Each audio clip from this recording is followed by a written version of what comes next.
The Chief of Army Staff, Taureed Lagbaja, has described the Amnesty Program for bandits and terrorists in Zamfara and other states as a failed program. Lagbaja spoke when he hosted Dauda Lawal, governor of Zamfara, on Wednesday in Abuja. The Army chief said the program failed to achieve its purposes in the past, adding that it only allowed criminals to regroup, reorganize and attack citizens. Speaking further, Lagbaja said he has directed the deployment of more platforms and the release of funds to reactivate unserviceable ones to boost troops' operations in the state, assuring that the Army is determined to tackle the security challenges in the state.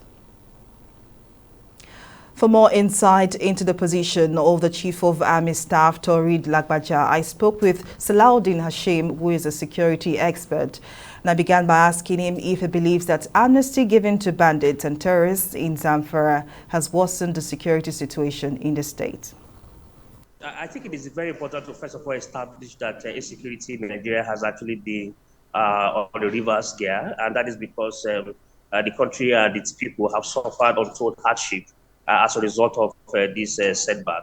And with that said, it is also very important to just give a little bit of a view into the activities of this guy. Then, of course, we can get into the decision of whether or not whether it is important to offer them this sort of amnesty. Between January 2021 and December 2022, Zamfara alone experienced about 1,434 deaths from 145 incidents of banditry. It was the highest number of deaths arising from banditry in the Northwest for that period. And then, of course, the mobility of these guys for that period has been very swift across the Northwest, Katsina, Sokoto, Kaduna, and of course, the entire environs, and of course, Zamfara. And then, of course, we know how many students suffered fatalities. Over 1,000 students also have witnessed some level of closure, some kidnapped, and then, of course, huge amount of ransom were paid. And then, of course, the amount that were paid ran into almost $1 trillion. And then, of course, you put all of these things together, it tells you very clearly that there's a problem that coexists in this particular country, and there's a need for us to tackle it head on.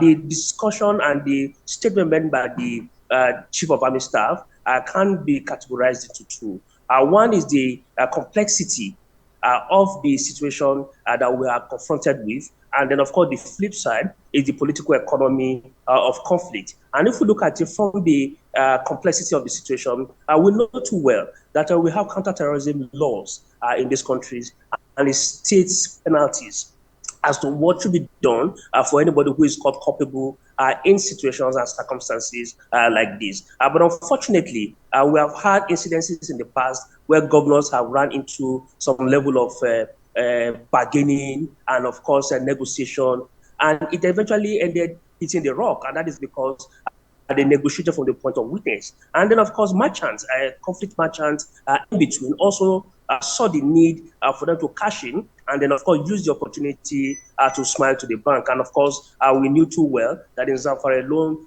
over 200 traditional leaders were also culpable in the white paper report that was also released. So it tells you that there is a myriad of stakeholders who benefit from these atrocious activities going on in that region. And then, of course, there's a need to handle this in a more professional way. So amnesty was given to militants in the Niger Delta and peace was restored in that region.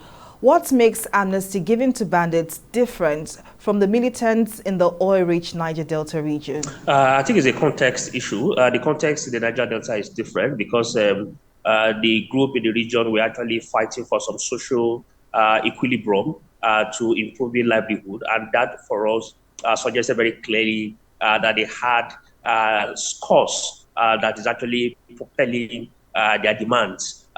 This is actually a region that is the country is dependent on, and then, of course, the region services every other sector, but yet it is actually suffering from the blessings that the country is suffering, is enjoying, because you've had livelihood completely taken away because of oil activities, exploration activities, spillages, fishes are taken out, their farms, lands can no longer, the soil cannot even respond to agriculture anymore. Of course, there are health issues.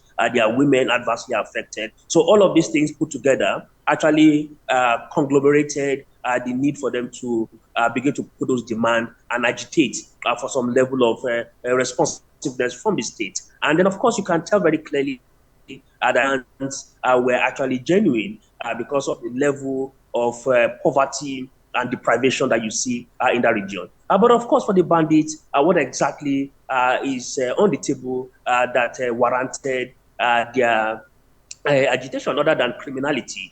There is nothing that describes banditry from that region other than their acts of destruction and then, of course, trying to see how they consistently threaten authority. So terrorism is actually different from those who are agitating for their rights.